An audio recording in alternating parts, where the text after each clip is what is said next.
Voilà, donc quelques valeurs des rapports de population atomique pour certains éléments, donc le sodium, le calcium, le barium et l'argent. L'argent, donc on a ici deux valeurs distinctes parce qu'on considère pour l'argent donc les deux états possibles euh, de configuration électronique différentes. Hmm. Alors regardez, le sodium par exemple, 589 nanomètres, ça c'est la longueur d'onde. Nous avons le rapport, je vous ai dit, ce n'est pas un souci, voilà, vous l'avez, G sur G0 égale à 2 pour une énergie de 2,10 électronvolts. Voici donc les différents rapports à 2000 Kelvin, à 2500 et à 3000 Kelvin. Voilà, regardez donc comment peut-on lire les valeurs de ce tableau. Moi, j'aimerais qu'on regarde de plus près toutes ces valeurs qui sont là parce qu'il y a des interprétations à faire. Alors, vous pouvez parler hein, si vous le souhaitez. Dites-moi simplement, qu'est-ce que vous remarquez déjà dans la ligne horizontale ici, entre les différentes valeurs?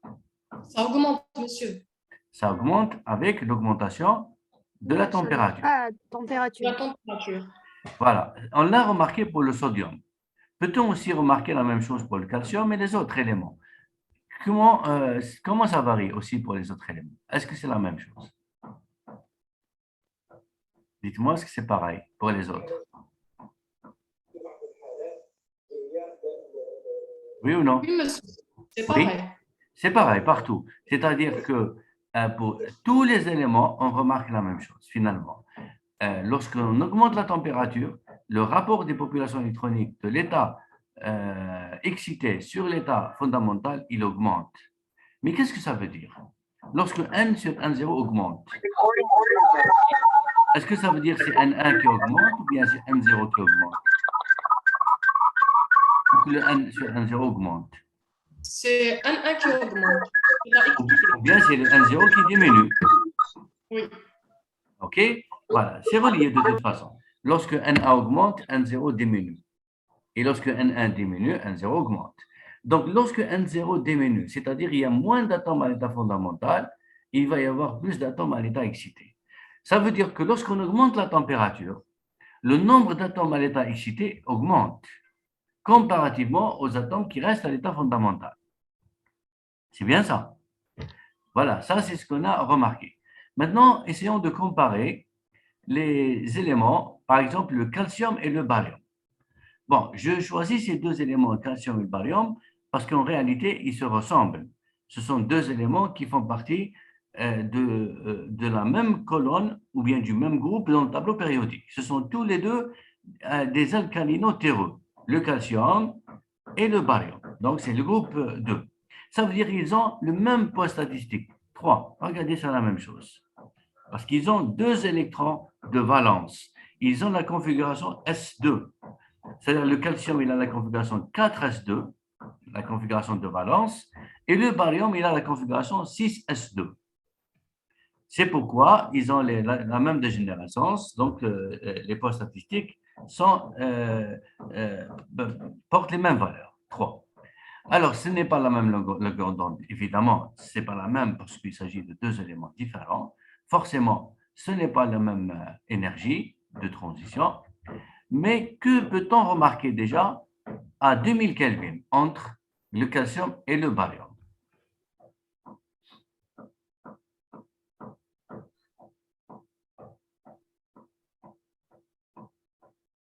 Il y a quelqu'un? Le rapport du barium est supérieur que le calcium. Oui. C'est ça, n'est-ce pas, pour tout le monde? À 2000 Kelvin, est-ce que c'est pareil à 2500 et à 3000? Oui, c'est pareil, n'est-ce pas? Nous remarquons donc que pour le barium, N1 sur N0, il est plus grand que pour le calcium.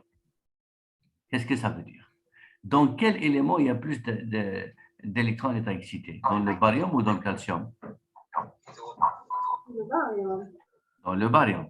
Est-ce qu'on peut expliquer ça? D'après la configuration électronique que je viens de vous donner. Est-ce qu'il y a une explication? D'après la nature de l'atome. Oui, normalement, oui, il y a une explication. Regardez le barium.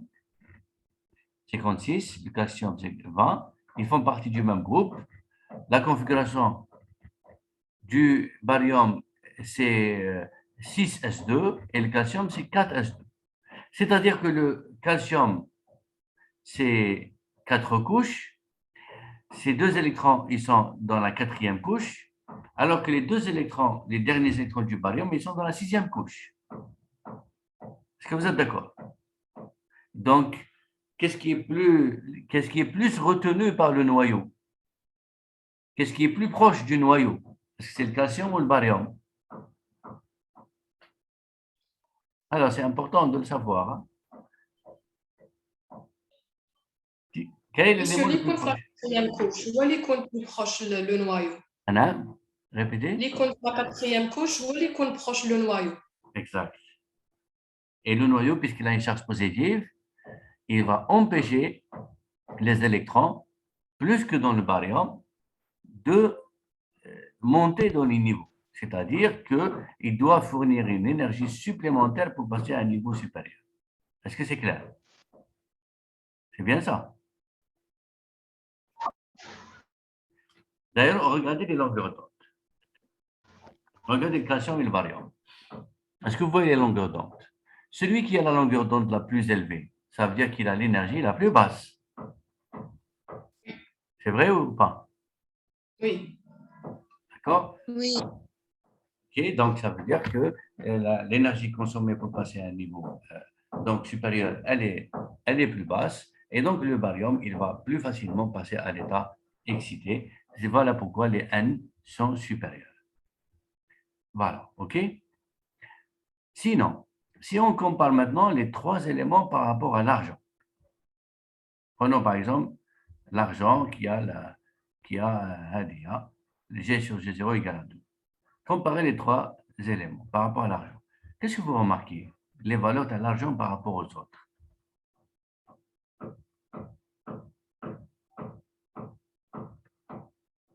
Alors, qu'est-ce que vous remarquez? صغار. شنو؟ Alors, oui, je sais. Qu'est-ce que vous remarquez? Dites-moi. صغار par rapport les autres valeurs. Donc, l'argent et donc les valeurs N1 sur N0 de l'argent sont beaucoup, beaucoup plus petites que les valeurs de Na, de Ca et de barium. Est-ce que ceci est prévisible? Est-ce qu'on s'attendait à ce résultat? Ou là, est-ce que ce résultat, il est attendu? Dites-moi. Monsieur, vu que la longueur d'onde de l'argent est la plus petite, donc l'énergie est كبيرة. D'accord?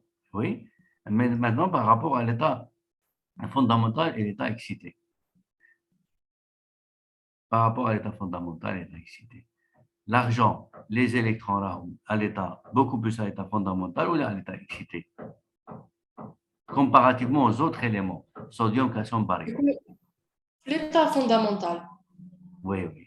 L'argent, il est beaucoup plus à l'état fondamental, plus que les autres éléments qui ont des valeurs plus élevées.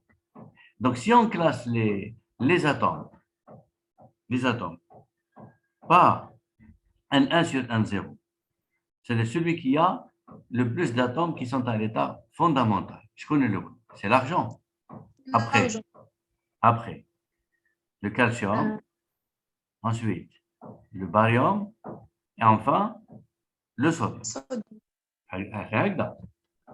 Donc, celui ça a été trouvé que puisque l'argent, donc, il a le N sur N0 le plus bas, et comme la plupart de ces éléments sont à l'état fondamental, cela veut dire qu'on va préconiser pour cet élément l'état de l'absorption atomique. Et c'est vrai, l'argent, il est analysé par absorption atomique comparativement aux alcanas Na, Ca et barium. C'est clair? Allez, comment on interprète ce tableau-là?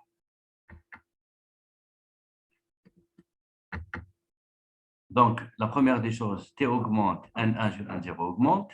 Vous l'avez tous remarqué.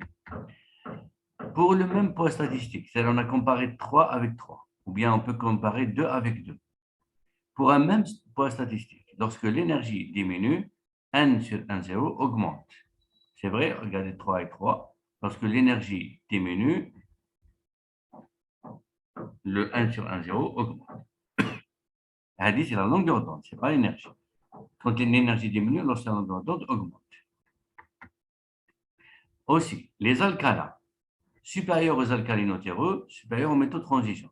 Voilà l'alcalin qui représente les alcalins. Je peux le faire. Quel est l'élément qui représente les alcalins? Na. Na, très bien. Est-ce que c'est vrai, un de la valeur tau plus grande que les autres, le Na? C'est vrai, n'est-ce pas? Le Na, c'est plus grand que les autres. Oui. Ça, on bat. Les alcalinotéreux, on bat les métaux de transition qui sont représentés par l'argent.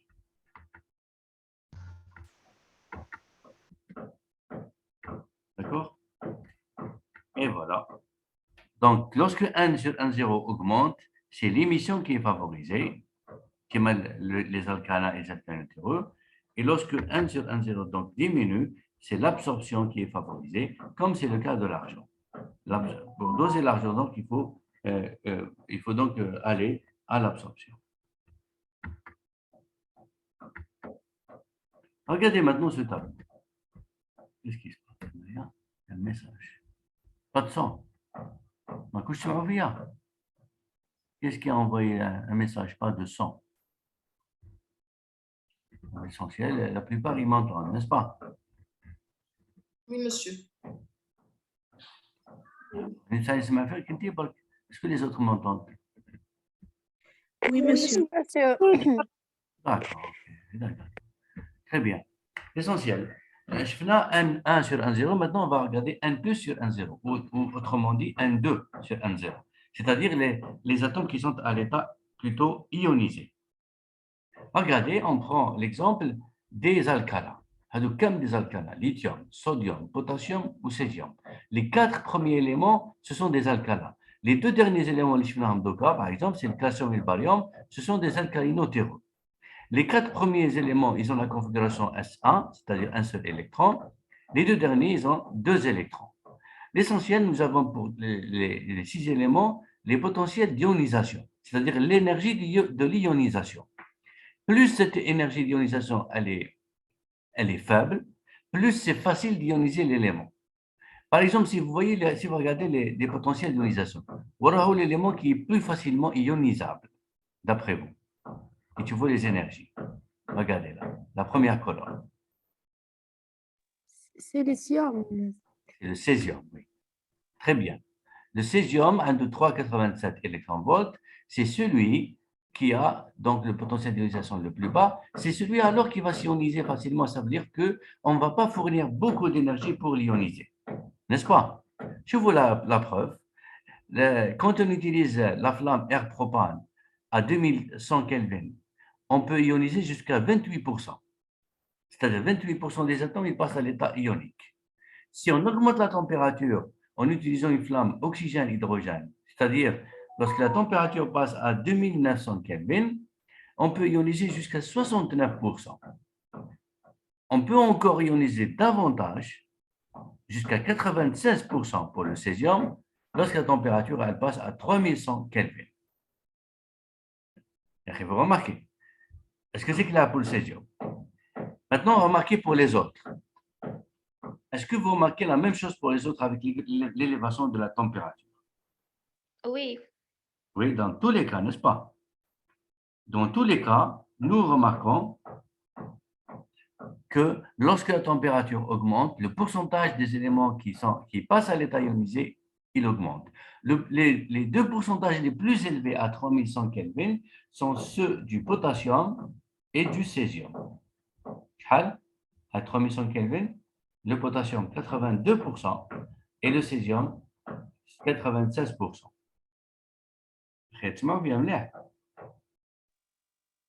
Oui. Alors, je vous demande ça. لازم تشوفوا مليح على les 2 éléments هذوما le potassium et le césium. Regardez, du fait que ces 2 éléments, donc, عندهم le pourcentage qui passe à l'état ionisé le plus élevé, on va les utiliser. On va les utiliser ces deux éléments, même si pour doser d'autres éléments, pas forcément pour doser le potassium et le césium. On va les utiliser parce qu'ils s'ionisent facilement. Ils vont nous permettre de corriger les interférences d'ionisation. معناها إذا كان un métal il va s'ioniser facilement, on va ajouter le potassium ou ajouter le césium. Les deux éléments ils vont s'ioniser à la place du métal. Et donc, on peut empêcher le métal de s'ioniser. Ça veut dire que le métal, il ne va pas s'ioniser, il va seulement s'exciter. Maintenant, on a besoin que le métal s'excite, pas s'ionise. Il passe à l'état excité. D'accord? Donc, si on veut que le métal, le cuivre, ou le cadmium, ou le zinc, ou le plomb, si on veut qu'il passe simplement à l'état excité et non pas à l'état ionisé, nous allons l'empêcher de s'ioniser en mettant d'autres éléments qui vont s'ioniser à sa place. C'est-à-dire toujours lorsqu'on va analyser un élément comme celui comme les métaux lourds, il faut toujours rajouter, pour éviter les interférences d'ionisation, il faut toujours rajouter les alcalins, comme le potassium, un sel de potassium ou bien un sel de césium. Bon? Oui? Voilà. Donc, on augmente T, P sur 1, 0 augmente. Allez, c'est la remarque générale. Nous remarquons aussi que les alcalins également, lorsque Z augmente, le rapport augmente. C'est l'exact. Lithium 3, le sodium 11, le 19 potassium 55. Ou c'est vrai, dans tous les cas, toutes les températures, nous remarquons que ça augmente lorsque Z augmente pour les alcalins. J'espère que c'est clair pour tout le monde. Aussi, nous remarquons que les valeurs des alcalins sont supérieures aux alcalinotéraux, globalement. Les deux valeurs sont, même si maintenant j'ai noté la première, mais les deux valeurs, elles sont plus petites que la plupart des autres éléments équivalents. علاش équivalent? Parce que le césium يمشي مع الباريوم. Le potassium يمشي مع le calcium. Ils sont dans la même période, la même ligne. Le potassium proche du calcium, ils sont comparables. Comparons le potassium au calcium. Potassium à 82%, tandis que le calcium, il est à 7%. Maintenant, comparez le césium par rapport au barium, parce que les deux sont comparables, mais seulement un, c'est un alcalin, l'autre, c'est un alcalinotéraux. Nous remarquons que le césium, 96%, et dans les mêmes conditions, le barium, il est à 42%. Donc, d'une manière générale, les alcalins sont donc supérieurs aux alcalinotéraux en termes d'ionisation. Donc, par conséquent, l'ionisation d'un métal, M1, par exemple, de transition, peut être réduite de manière notable lorsqu'il y a présence d'un alcalin ou alcalinotéraux. Elle est très importante. Là, on parle des interférences. Je comprends mal de la phrase. Qu'est-ce qui a compris cette phrase? Qu'est-ce qui n'a pas compris cette phrase? Moi, monsieur, je n'ai pas compris la phrase. Très bien. Et au moins, là, que vous êtes courageuse. Donc, on ne sait pas s'ils ont compris ou ils n'ont pas compris. L'essentiel. Qu'est-ce qu'on veut dire par ça? Maintenant, on parle des alcalins et des alcalinotéraux dans le tableau. Par contre, dans la phrase, on ne parle pas des alcalins et alcalinotéraux. On parle d'un métal. Par exemple, métal de transition. Par exemple, l'argent, par exemple, le cuivre, par exemple, le cadmium. Je vous dis ici, l'ionisation d'un métal, c'est s'il est en présence d'un alcalin. Imaginez que vous avez un métal ou un alcalin. L'ionisation de le métal va être réduite de manière notable. Pourquoi? Parce que quand on élève un petit peu la température, ou là on essaie d'ioniser, il y a un qui va s'ioniser plus facilement que le métal. Lequel qui va s'ioniser facilement? Ce sont les alcalins et les alcalinotéraux. Donc, si on utilise un alcalin ou un alcalinotéraux, on va réduire l'ionisation du métal, puisque c'est eux qui vont s'ioniser à la place du métal. C'est très important que le métal ne s'ionise pas. On ne veut pas que le métal s'ionise, on veut plutôt qu'il soit à l'état excité. D'accord? C'est clair, j'espère, un petit peu maintenant. On peut encore Oui, monsieur, c'est clair. Oui, on peut expliquer encore davantage.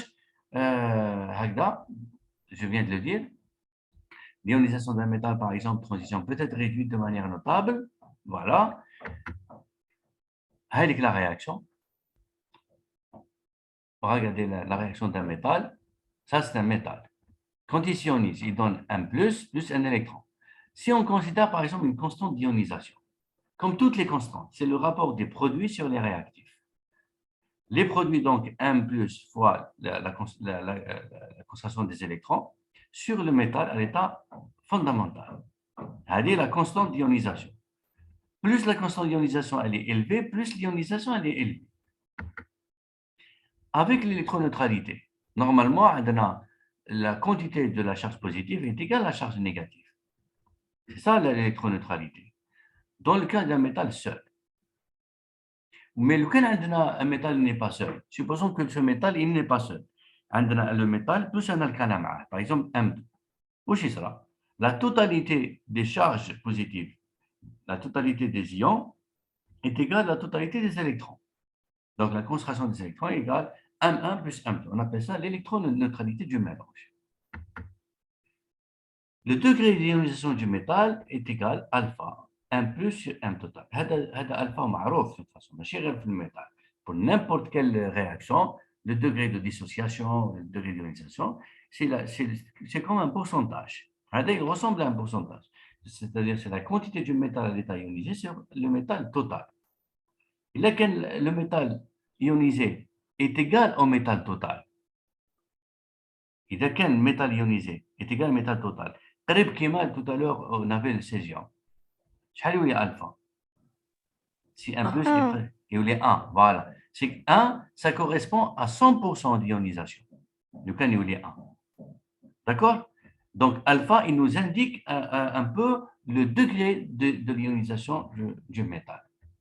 Alors, si on remplace maintenant, j'ai remplacé, je bouge d'ailleurs. J'ai pris 1 plus. J'ai pris des équations. M total, il y a la somme. Le métal M0 plus M plus. Allez, M0 plus 1 plus, il y a M total. Donc, M total, où c'est M total? Plutôt M0, je sais M0. C'est égal à quoi M0 par rapport à M total? À l'équilibre.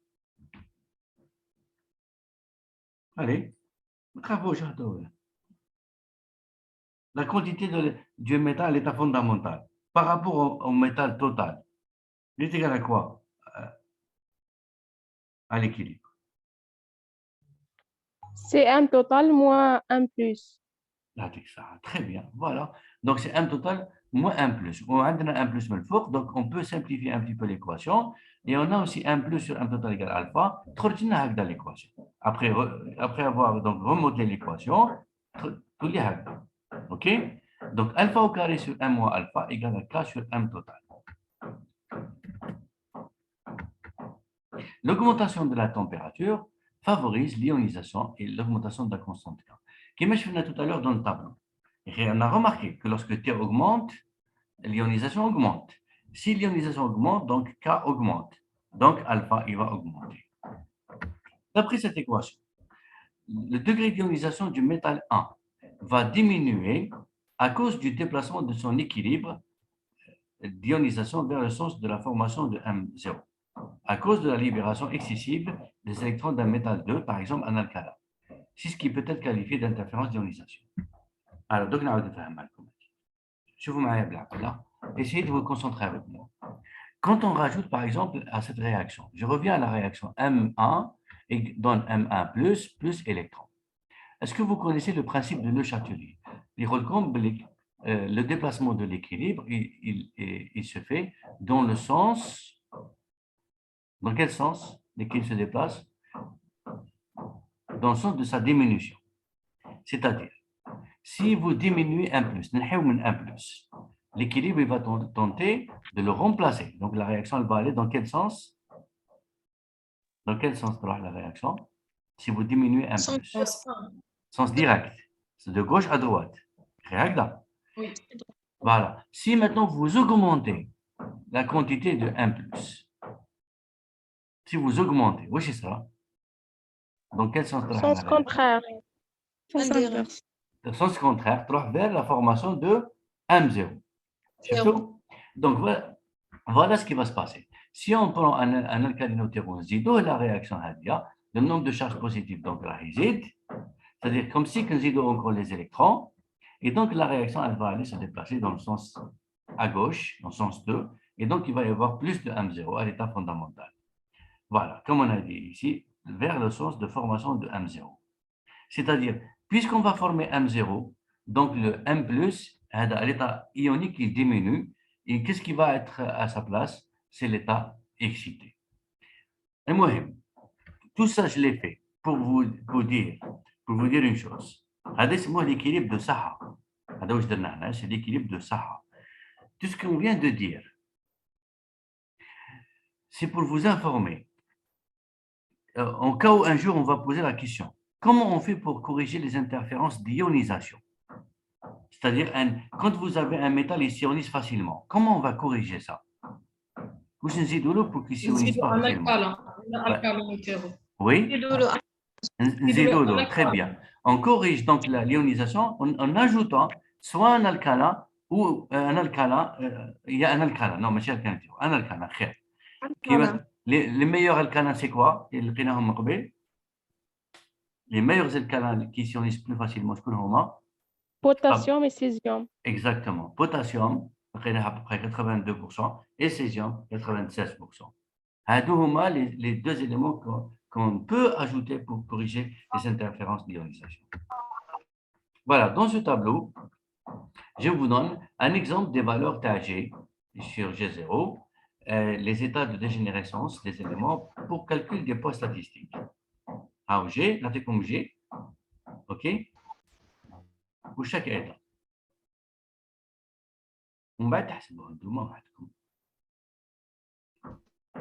Par exemple, sodium divisé 3 sur 2 divisé par 1 sur 2. Allez, divisé. 3 sur 2 sur 1 sur 2. Allez. Allez, 3. Très bien. Je vous le calcium. Ah, voilà, le calcium, ça ne marche pas. Donc, je vais voir. 3. Radio matin 0, ça ne marche pas. On remplace. On remplace par le J. Remplacez bien. تبعوا معايا. Remplacer le G, 2J plus 1. Allez, نروحوا le calcium. Remplacer par 1, le J. شحال يخرج لنا هنا؟ 2J plus 1. شحال؟ 3. 3, très bien. Remplacer maintenant par 0. 1. 1. 3 sur 1, شحال؟ 3. 3. Donc le calcium, je عليها لقينا 3. Donc نعاودوا نولوا الصوديوم، نعاودوها مليح. Remplacer par 3 sur 2. 6, 7. Ah non, 4. 4. 2 fois 3 sur 2 plus 1, c'était comme 4. 4, très bien. Remplacez maintenant par 1 sur 2. C'est 2. 2. شحال 4 sur 2? 4 معناها G plus sur G0. هي 2. Donc le sodium شحال لقيناها 2 والكالسيوم شحال لقيناها 3. لقيناها 3. شوفوا نعاود نولي الطابلو هذاك. اش فيدو هذا؟ ها الصوديوم شحال لقاو 2 والكالسيوم شحال لقاو 3. 3. شفتوكم كيفاش نحسبوهم؟ Voilà, c'est comme ça donc on calcule les poids statistiques G sur G0. Pour n'importe quel élément, donc si je vous donne ce tableau comme donnée, de comment calculer G sur G0. فهمنا؟ En général, par exemple le strontium باينه strontium شحال يخرج؟ من 0 من 0. لا ماشي 0. Non, puisqu'on va faire un rapport. 1. يخرج 1. Très bien. 0. 1 يخرج لنا 1. ريبيديوم شحال؟ شوفوا باينه ثاني. ريبيديوم 1. يخرج 1. Parfait. Le sélénium كيف يخرج 1. L'arsenic يخرج 1. Le gallium 1. هيا نشوفوا له جرمانيوم ونحبسوا روحنا حاجه اخرى. هاي جرمانيوم. دوك يحبس الزوم نعاود نوليوه دون كيك سكوند يحبس. هاي شوفوا لي هنايا 2J plus 1 شحال هنا؟